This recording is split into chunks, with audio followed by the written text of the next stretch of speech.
"The vote is unanimous," announced High Counselor Vextra, her 6 appendages raised in ceremonial fashion. "The primitive species of Sol 3 designation humans shall be classified as Category 7, useful labor resource." I watched from my observer's podium as the Galactic Assembly erupted in celebratory clicks, whistles, and thunderous applause. 73 species, representatives of the most advanced civilizations in the known universe, all agreeing on something. Now that was rarer than a neutron star with pleasant weather. My name is Zoltan Crix, Senior Xenoanthropologist for the Assembly's Cultural Integration Department. For the last 20 solar cycles, I have been studying humans from our cloaked observation platforms, and right now I was the only being in this grand chamber who looked utterly horrified. "High Counselor," I called out, my voice barely audible over the continued celebration. The amplification system finally picked up my protest. "High Counselor Vextra, I request permission to address the Assembly." Vextra's eye stalk swiveled in my direction, pupils contracting with annoyance. "The esteemed Assembly has already voted. Observer Crix. The matter is settled. But my latest reports were considered and dismissed," she interrupted. "Your peculiar fondness for this species has been noted and is becoming rather tiresome." Laughter rippled through the chamber. My exoskeleton flushed with embarrassment. "With respect, Counselor," I persisted, "categorizing humans as mere labor resources could prove catastrophically unwise. They possess qualities that our standard classification protocols fail to properly account for." Vextra made the universal gesture of dismissal, her appendages waving carelessly. "Such as? Their primitive nuclear weapons? Their laughably slow spacecraft? Their ridiculous territorial disputes over arbitrary planetary boundaries?" More laughter. More. Admiral Korak of the Tsaran fleet rose to his impressive 3-meter height. "I have reviewed the military capabilities personally. Their most advanced weapon systems are barely past chemical age standards. A single Tsaran battlecruiser could neutralize their entire orbital defense network in under 6 minutes. Precisely why they are perfect for Category 7, chimed in Trade Minister Blorks, his gelatinous form rippling with excitement. Strong enough for manual labor, intelligent enough for basic instruction, yet wholly incapable of resistance. The economic projections are simply magnificent." I stepped away from my podium, a breach of protocol that sent gasps through the chamber. "You are making a terrible mistake," I said, my voice steady despite my racing pulse. "Humans aren't just another primitive species to be harvested. They are different." "Different how?" asked Vextra, her tone dripping with condescension. "They are adaptive in ways we have never encountered. They thrive on challenge and adversity. And most concerning of all, they respond to threats with disproportionate creativity and violence." Scientist Supreme Yalvi, a being composed primarily of sentient gas contained within an environment suit, floated forward. Observer Crix exaggerates. "Our psychological models predict a 93.7% probability of complete submission within 1 standard cycle after first contact. The remaining 6.3% represents isolated resistance easily managed by standard pacification protocols." My frustration peaked. "Your models are flawed. They don't account for human unpredictability. These beings went from first powered flight to landing on their moon in less than 70 years. They have survived multiple near-extinction events through sheer stubborn determination." "Enough." Vextra's voice boomed through the chamber. "The Assembly has voted. Preparations for first contact and subsequent resource integration will begin immediately. Observer Crix, you are relieved of your duties and will return to your home world, pending reassignment." The finality in her voice left no room for further argument. I watched helplessly as the Assembly moved on to discuss implementation details, which corporations would receive human labor allocations, which regions of Earth would be harvested first, how the inevitable resistance would be crushed. As I gathered my research materials, Admiral Korak approached, his massive form casting a shadow over me. "You seem genuinely concerned, Observer," he said, mandibles clicking softly. Perhaps there's something about these humans that doesn't appear in your official reports? I looked up at him, wondering if I'd found an ally or another skeptic. Everything I know is in my reports, Admiral. Everything the Assembly has chosen to ignore. Korak's compound eyes glinted. Well, I suppose we will find out soon enough who's right. The first contact fleet launches tomorrow. 10 battlecruisers should be sufficient for a species that hasn't even unified its own planet. 10 battlecruisers, I repeated flatly. That's your show of force? More than enough, he replied confidently. Why waste resources? I shook my head. Admiral, when humans feel threatened, they don't cower. They fight back with everything they have. And what they don't have, they will invent, borrow, or steal. Korak made the Tsaran equivalent of a laugh, a series of staccato clicks. You speak of them as if they are some kind of mythical warriors, not primitives who still burn fossil fuels. Rest assured, observer, this will be the simplest conquest in the Assembly's history. As he walked away, I couldn't help but mutter, that's what I'm afraid of. 3 standard months later, I sat in my modest dwelling on my home world, watching news broadcasts with increasing dismay. The invasion of Earth had begun exactly as the Assembly had planned, or so the initial reports claimed. The humans had been given the standard ultimatum: surrender and accept classification as a Category 7 species or face annihilation. The Assembly's propaganda showed scenes of human leaders appearing appropriately shocked and terrified. What the broadcast didn't show, but what my private channels revealed, was what happened next. My communication terminal chimed. An encrypted message from an old colleague still working at Assembly headquarters. I opened it to find a single video file labeled classified, initial human response. The video showed a human female, apparently a leader of one of their nation-states, standing before a primitive communication device. Her face showed no fear, only cold determination as she delivered her response to the Assembly's ultimatum. To the so-called Galactic Assembly, she began, her voice steady. We, the United Governments of Earth, have received your demands. We have a very simple answer, no. She paused, then continued with remarkable composure. Throughout our history, humanity has faced countless threats to our existence. Plagues, wars, natural disasters, each time we have not only survived but emerged stronger. We will not surrender our freedom, our dignity, or our future to become slaves for alien masters. You may have superior technology and weapons we cannot yet match. But if you force this conflict upon us, know this, we will not go quietly. We will not be easily conquered, and if you persist, we will dedicate every resource, every mind, and every human hand to your destruction. We offer instead a different path: peaceful contact, mutual respect, and cooperation. The choice is yours. But choose wisely. Humanity has never responded well to bullies, regardless of which planet they come from. The video ended. I sat back, a mixture of pride and dread washing over me.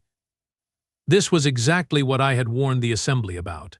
Humans didn't respond to threats like other species. They unified and fought back with terrifying resolve. My terminal chimed again. Another message: alert, Tsaran battlecruiser Valorous Thunder destroyed. Impossible. Our battlecruisers were virtually indestructible by primitive standards. I quickly accessed more classified channels, pulling every scrap of information I could find. The story emerged piece by piece, and it was astonishing. The humans had somehow managed to capture a scout ship that had landed for preliminary surveys. Within days, mere days. They had reverse-engineered enough of the technology to modify their own primitive nuclear weapons with our phase-shifting capabilities, rendering our shields useless. Another alert: emergency council session called, human resistance exceeding all projections. I laughed bitterly. Of course it was. I had practically shouted this from the mountaintops, but no one had listened.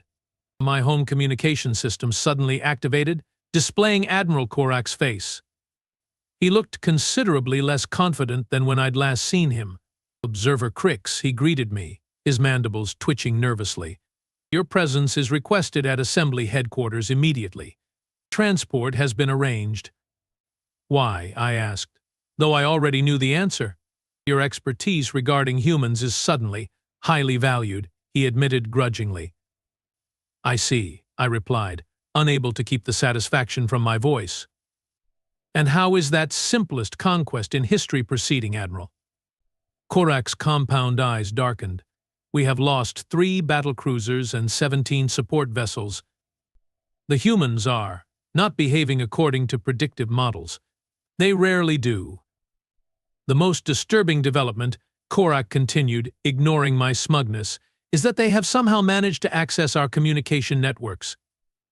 They are broadcasting directly to every member world of the Assembly. That got my attention. What are they saying? They are offering amnesty to any species that withdraws from the conflict and recognizes Earth's sovereignty. And they are sharing captured technology with less developed worlds previously denied membership in the Assembly. I couldn't help but laugh.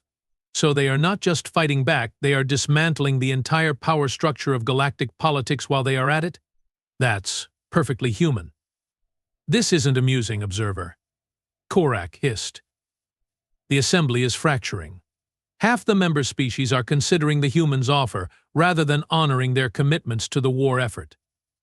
Let me guess, I said.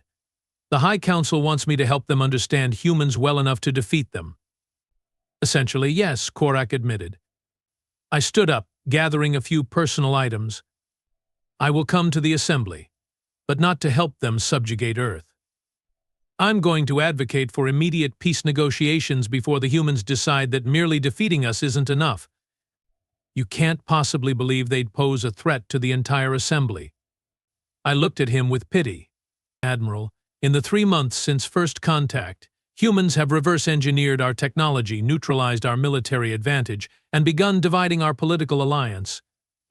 What do you think they will be capable of in a year? In 10. None.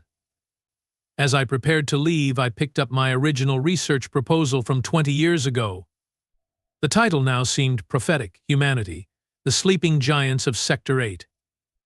The Assembly had wanted slaves. Instead, they'd awakened something far more dangerous, a species that didn't know how to surrender, that thrived on challenge, and that was now very, very angry. And I was about to tell them I told you so in the most professional manner possible. When I arrived at Assembly headquarters, chaos reigned. Species that had coexisted peacefully for millennia were now shouting accusations at each other. The Grand Assembly Hall, usually a model of cosmic diplomacy, had devolved into something resembling a human sporting event, minus the coordinated chanting and overpriced beverages. High Counselor Vextra spotted me entering and immediately slithered over, her normally immaculate exoskeleton showing signs of stress molting. Observer Crix, she said, managing to sound both desperate and condescending simultaneously. How kind of you to join us during this temporary setback. Temporary? I repeated, glancing at the main display showing at least 20 Assembly vessels either destroyed or captured. That's an interesting interpretation of the situation, Counselor. We underestimated certain aspects of human adaptability, she admitted stiffly. I fought the urge to say something extremely unprofessional. You ignored every warning I provided for 2 decades. But yes, underestimated works too. Before Vextra could respond, the main communication array activated. Every screen in the chamber displayed the same image, a human male in what appeared to be a hastily modified version of an Assembly uniform. Behind him stood a diverse group of humans, each wearing elements of different Assembly species clothing and technology adapted to human physiology. Greetings, Assembly representatives, the human began.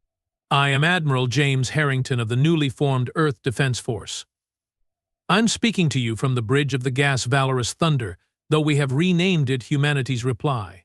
A collective gasp echoed through the chamber. They hadn't just destroyed our battlecruiser, they'd captured and were now operating it. In the 97 days since your unprovoked aggression against Earth. Harrington continued, we have destroyed or captured 27 of your vessels, adapted your technology to our purposes, and established diplomatic relations with 15 formerly subjugated worlds that your Assembly designated as our resource planets. He paused, letting that sink in. Even I was astonished by the speed of human advancement. We now control a significant portion of your network infrastructure, weapons platforms, and trade routes. We could continue this conflict until the complete dissolution of your assembly. His expression hardened. Or you can accept our terms. Vextra stepped forward, visibly struggling to maintain composure. And what terms would those be, human? First, immediate recognition of Earth and all human colonies as a sovereign unified entity exempt from your classification system. Second, reparations for loss of life and damage inflicted during your invasion attempt. Third, the dismantling of your species classification system and the liberation of all Category 7 worlds. Outrage erupted throughout the chamber. Vextra raised her appendages for silence. These demands are outrageous. You are one primitive world against the combined might of 73 advanced civilizations. Harrington actually smiled. Are we? Check your coalition numbers again, Counselor.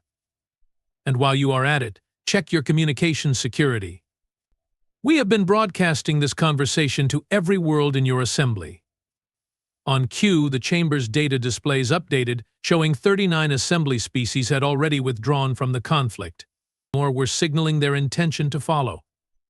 You have 6 Earth hours to respond, Harrington concluded. Choose wisely. The transmission ended, leaving stunned silence in its wake. Admiral Korak was the first to speak. How? How have they done this? All eyes turned to me. For the first time in my career, I had the Assembly's complete attention. I tried to tell you, I said quietly. Humans don't think like us. Where we see insurmountable obstacles, they see puzzles to solve. Where we respect limitations, they defy them out of sheer stubbornness. I walked to the center of the chamber, addressing all present. You wanted to enslave a species that turned the splitting of atoms into both devastating weapons and life-giving energy. A species that explored their entire world when they could barely make fire. A species that looked at the vacuum of space and decided, yes, we should go there. Vextra's eye stalks drooped in defeat. What do you recommend, Observer Crix? Accept their terms, I said without hesitation. Be grateful they are offering terms at all.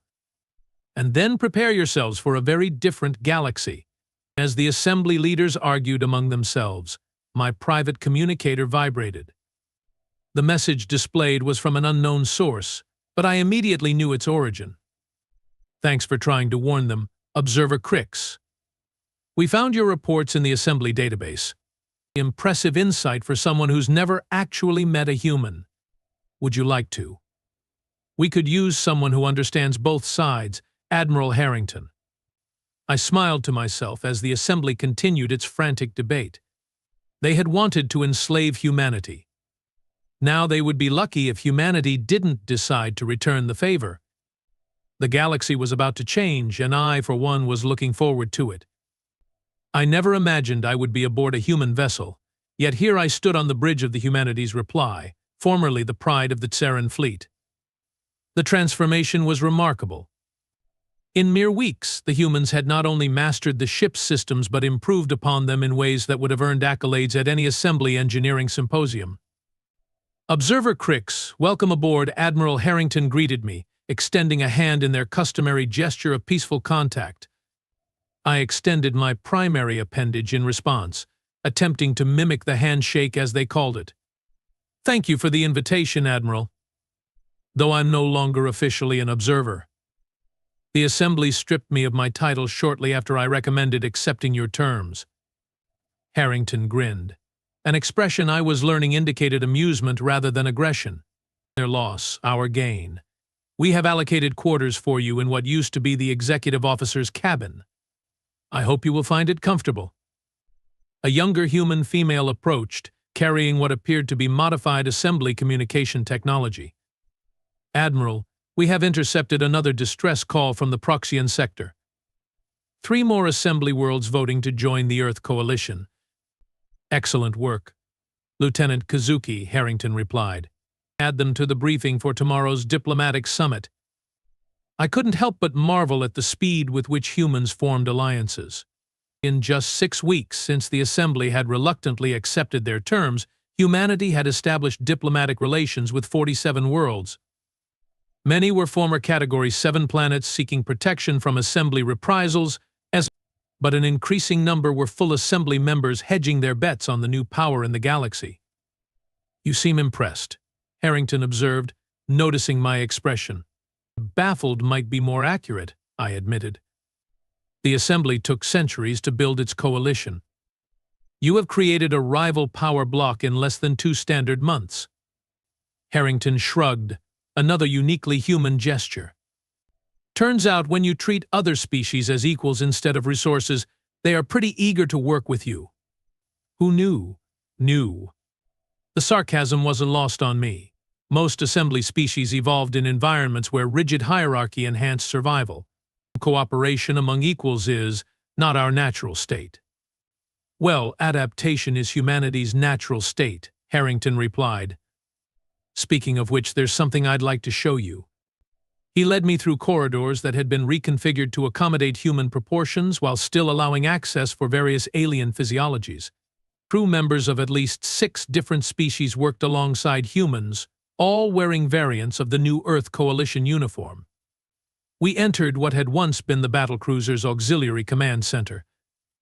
It had been transformed into something the humans called Mission Control, a hub of screens, holographic displays, and bustling activity. "This is Dr. Layla Patel, head of our reverse engineering division." Harrington introduced me to a human female with dark skin and intelligent eyes. "Observer Crix, your xenoanthropology papers were instrumental in helping us understand Assembly psychology," she said enthusiastically. "Particularly your work on comparative cognitive frameworks across species with different evolutionary paths." "You have read my academic publications?" I asked, astonished. "Of course. We downloaded the entire Assembly knowledge database during the first week of the conflict. Your insights helped us formulate our diplomatic approach." Before I could process this disturbing revelation about their infiltration of our most secure systems, Dr. Patel gestured toward the main display. "We wanted to show you Project Phoenix," she said proudly. The screen showed what appeared to be a massive construction project in Earth's orbit. Hundreds of vessels, some human-designed, some clearly repurposed Assembly ships, moved in coordinated patterns around a central framework that spanned several kilometers. "What am I looking at?" I asked. "The first Earth Defense Fleet carrier," Harrington explained. "We have combined Assembly phase drive technology with our own propulsion theories to create something new." "Dr. Patel, show him the drive test." Dr. Patel tapped several commands into her console. The display shifted to show a smaller vessel in deep space. Without warning, the ship simply vanished, reappearing instantly at a location the display indicated was several light-years away. "That's impossible," I whispered. "The theoretical limitations of phase drive technology limit jumps to a maximum of 0.7 light-years without a cooling cycle." "Only if you are using conventional phase matrices," Dr. Patel explained, her excitement evident. "We discovered that by inverting the quantum field and introducing a modified Higgs boson cascade, we could effectively bypass the thermal restrictions." "You solved the Yarlvik thermal paradox?" "Assembly scientists have been working on that problem for 900 years. Harrington smiled. "Dr. Patel solved it in 3 days. Once we understood the basic principles, the solution was fairly obvious." "Obvious," I repeated faintly. "The real breakthrough came when we integrated our understanding of quantum entanglement," Dr. Patel continued. "By linking multiple phase drives in a synchronized array, we can now transport vessels of any size across distances limited only by our targeting capabilities." My exoskeleton must have paled visibly, because Harrington placed a reassuring hand on my shoulder. "We are not planning galactic conquest, Observer Crix. But after what happened, humanity unanimously agreed, never again will we be vulnerable. The Phoenix carrier isn't a weapon of war, it's insurance against extinction." "The Assembly won't see it that way," I cautioned. "They will view this as an existential threat." "Perhaps," Harrington acknowledged. "But that brings us to why you are here. We need someone who understands both humanity and the assembly, someone who can help build bridges rather than weapons. You want me as a diplomat? I asked incredulously. We want you as a teacher, Dr. Patel corrected, to help us understand the species we now share this galaxy with, and to help them understand us. Before I could respond, alarms blared throughout the ship. Lieutenant Kazuki's voice came over the communication system. Admiral, to the bridge immediately. Multiple assembly battlecruisers detected on approach vector. The bridge was a flurry of controlled activity when we arrived. Tactical displays showed 5 assembly battlecruisers in attack formation, approaching Earth's defensive perimeter.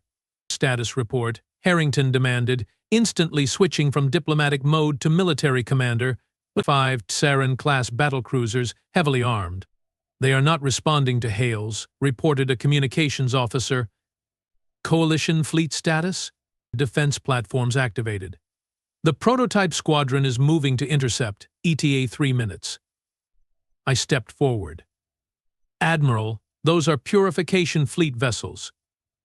They are designed for planetary bombardment. Harrington's expression darkened. They wouldn't dare. The Assembly Council wouldn't, I agreed. But that's not an official assembly formation.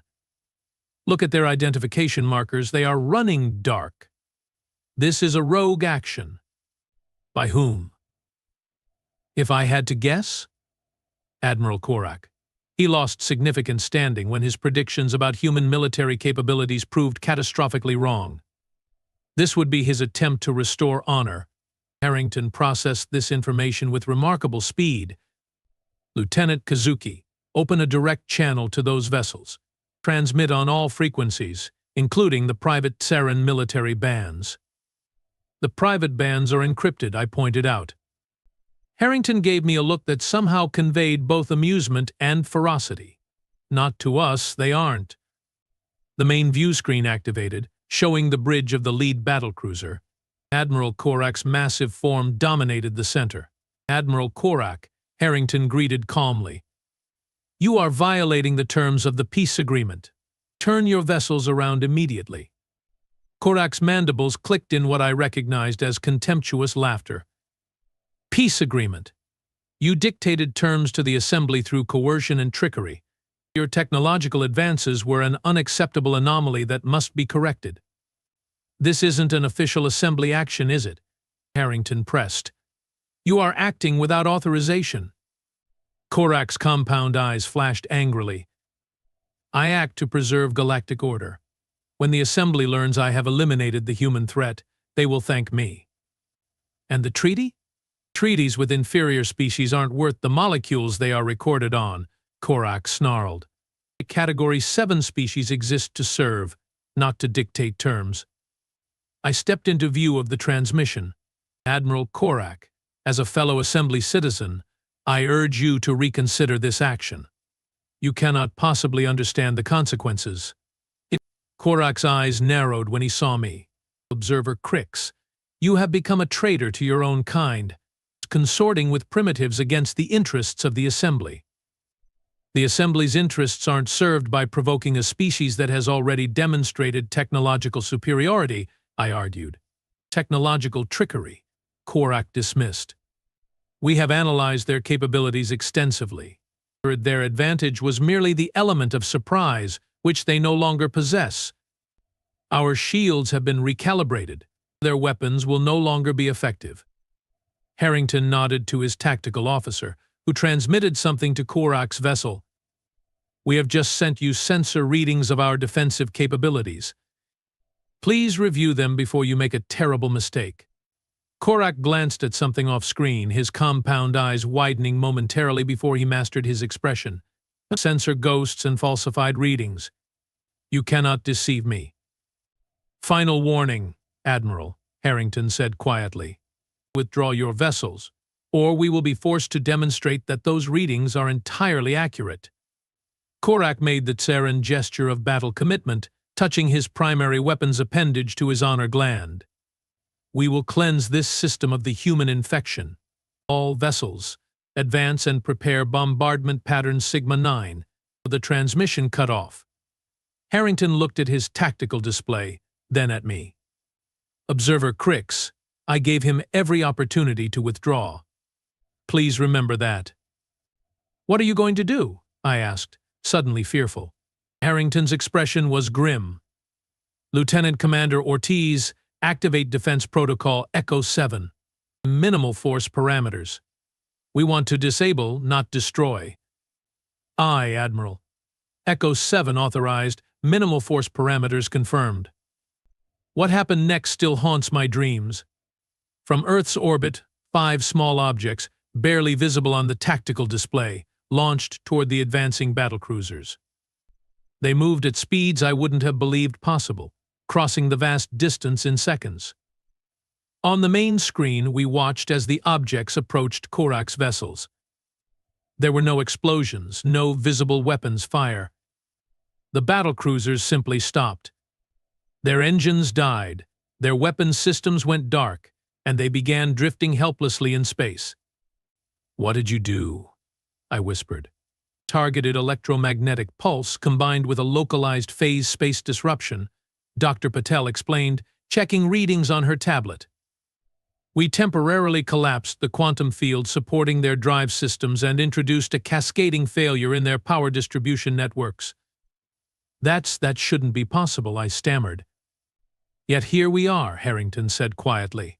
Re-establish communication with Admiral Korak's vessel. When the screen activated again, the Tsaran battlecruiser's bridge was illuminated only by emergency lighting. Korak looked shell-shocked, his exoskeleton pale with fear. Admiral Korak, Harrington began, his voice firm but not gloating. Your vessels have been disabled, not destroyed. We will provide emergency power to maintain life support while you await retrieval by assembly authorities. Your weapons, engines, and communications beyond this channel are inoperative. Korak's mandibles trembled. How? Our shields were at maximum power. Our sensors detected no weapon launches. That's because by your understanding they weren't weapons, Harrington explained. Just as you once considered us not a threat. The Tsaran admiral seemed to physically shrink. What do you want from us? Nothing. Rescue vessels are already on their way from Earth. You and your crews will be detained until assembly representatives arrive to take custody of you for violating the peace treaty. And then? Then? Harrington's expression softened slightly. And then we continue building a new relationship between our peoples, one based on mutual respect rather than dominance and subjugation. The Assembly will never accept equality with a former Category 7 species, Korak insisted, though his voice lacked conviction. I stepped forward. They already have, Admiral. While you were planning this ill-conceived attack, 17 more Assembly worlds have signed independent treaties with the Earth Coalition. The old order is changing, whether you accept it or not. As the transmission ended, Harrington turned to me. Will there be others like him, unwilling to accept the new reality? I considered this carefully. Undoubtedly. Change is difficult for most assembly species. Our civilizations value stability above all else. It's why we stagnated technologically for millennia while maintaining the illusion of superiority. Then we have work to do, Harrington said. Dr. Patel, accelerate the cultural exchange program. Observer Crix, I'd like you to prepare a comprehensive briefing for our diplomatic corps on the psychological barriers we will face with each assembly species. Admiral, I said hesitantly, may I ask something that's been troubling me? Of course. You could have destroyed those vessels easily. You could likely destroy the entire assembly fleet if you wanted to. Why show such restraint? Harrington looked thoughtful.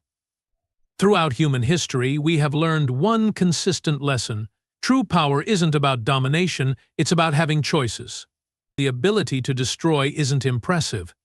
Any sufficiently advanced civilization can do that. But choosing not to destroy when you have every reason and capability to do so, that's what makes a civilization truly advanced. He gestured around the bridge, where humans worked alongside members of other species. We don't want to rule the galaxy, Observer Crix. We just want our place in it, as equals, not servants or masters. As I looked at the disabled battlecruisers on the view screen, I understood something profound about humans that my decades of research had never fully captured, that their greatest strength wasn't their adaptability or their technological ingenuity, though those were formidable. It was their capacity to imagine a different kind of future than the one history seemed to dictate. The Assembly had voted unanimously to enslave humanity. Now, those same species were pleading for mercy, for understanding, for inclusion in humanity's vision of the future. And remarkably, humans were granting it. One standard year later, I stood beside Admiral Harrington in the newly constructed Galactic Cooperation Council chambers on neutral territory, the space station orbiting a previously unclaimed world. Representatives from 112 species filled the chamber, most former Assembly members, along with 27 species previously classified as resourceful and denied representation. Distinguished representatives, Harrington began, 1 year ago we faced each other across a battlefield. Today we meet as partners in creating a more just galactic community. The chamber erupted in approving sounds from 100 different biological communication systems. I watched with pride as the first resolutions of the new council were proposed: the permanent abolition of the species classification system, the establishment of technological and cultural exchange programs, and creation of mutual defense protocols. During a brief recess, High Counselor Vextra approached us, her once arrogant demeanor replaced by cautious respect. "Observer Crix," she greeted me, using my old title as a courtesy. "Your predictions about humanity proved remarkably accurate." "Thank you, Counselor," I replied, though I failed to anticipate just how quickly they would transform our understanding of galactic politics. Vextra turned to Harrington. "Admiral, while many in the former Assembly still struggle with the rapid changes of the past year, I must acknowledge that humanity has shown unexpected wisdom in victory." Harrington smiled. "Not wisdom, Counselor, just historical perspective. Humans have made enough mistakes on our own world to recognize that dominance creates only temporary stability. True security comes from cooperation. An unusual philosophy for a species that possesses such overwhelming military advantage," Vextra observed. "Perhaps that's precisely why we hold it," Harrington replied. "Power reveals character, Counselor. It doesn't create it." As they continued their diplomatic exchange, I reflected on how profoundly the galaxy had changed in a single year. The rigid hierarchy that had defined interspecies relations for millennia had given way to something new, something imperfect and occasionally chaotic, but vibrant with possibilities. The Assembly had sought to enslave a species they considered primitive, only to discover they had instead encountered the greatest catalysts for change the galaxy had ever known. And I, a once obscure xenoanthropologist who had spent decades trying to warn my people about humans, now found myself in the remarkable position of helping build bridges between our civilizations. As the council session resumed, Admiral Harrington took his seat beside representatives of former enemies, now partners in governance. He caught my eye and gave a small nod of acknowledgement. I nodded back, thinking of the human expression he had taught me, one that seemed to perfectly capture both humanity's response to attempted enslavement and their approach to rebuilding the galactic order. The best revenge isn't just surviving. It's thriving in a way your enemies never imagined possible. The Assembly had voted for dominance and received education instead. They had sought slaves and found teachers. They had expected submission and discovered partnership. And the galaxy would never be the same again.